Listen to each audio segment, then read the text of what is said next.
Les Russes nous posent des bombes. En fait, eux, ils passent par l'intérieur des Lituaniens. Il y a 15 personnes qui ont été jugées coupables en Lituanie pour avoir envoyé des bombes par la poste. Voilà.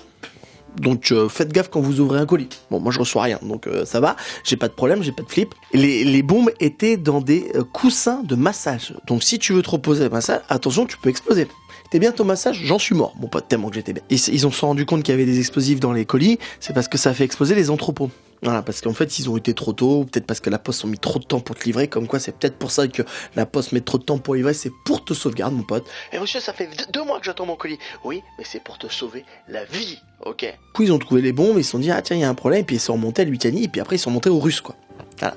Donc les Russes essayaient de nous mettre des bombes. Je vous laisse avec ça, avec cette info. Les Russes nous envoient des bombes. C'est une pensée pour tous les pro-russes. Alors la question, c'est est-ce qu'il faut interdire les coussins de massage?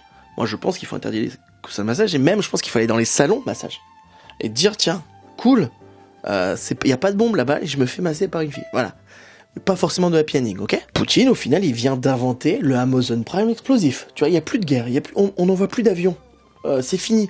Maintenant, on n'envoie que des colis Amazon avec des bombes dedans. C'est du génie. Hein, mais les Russes sur ça, ils sont en avance. Pour tout ce qui est mort de quelqu'un d'autre, les Russes sont en avance sur les autres.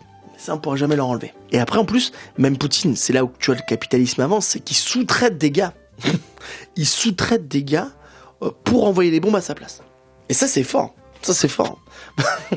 Tu vois, généralement, tu sous-traites pour faire des trucs que t'as pas envie. Eux, ben voilà, ils ont pas envie d'être grillés, mais ça remonte vite, quoi. C'est pas la première fois qu'il y a des histoires de mecs qui viennent faire des attentats, des problèmes en France, au nom de la Russie. Hein, faut pas oublier. Puis en plus, c'est 15 inculpés de 5 nationalités différentes. Et ça, c'est beau, c'est la mondialisation, les gars. Il y a plus de limites, il y a plus de langue, tout ça. Maintenant, tu sais, bombe, ça veut dire bombe dans toutes les langues. Et ça, c'est beau. Et ça, en fait, j'ai envie de chanter une chanson de Michael Jackson. We are the world, on va poser des bombes. Et après, ils vont exploser, ils vont mourir. Voilà. C'est beau, putain. Bon, là, Poutine transforme DHL en envoi de bombes. Hein, et contrairement à la poste, elles arrivent à l'heure.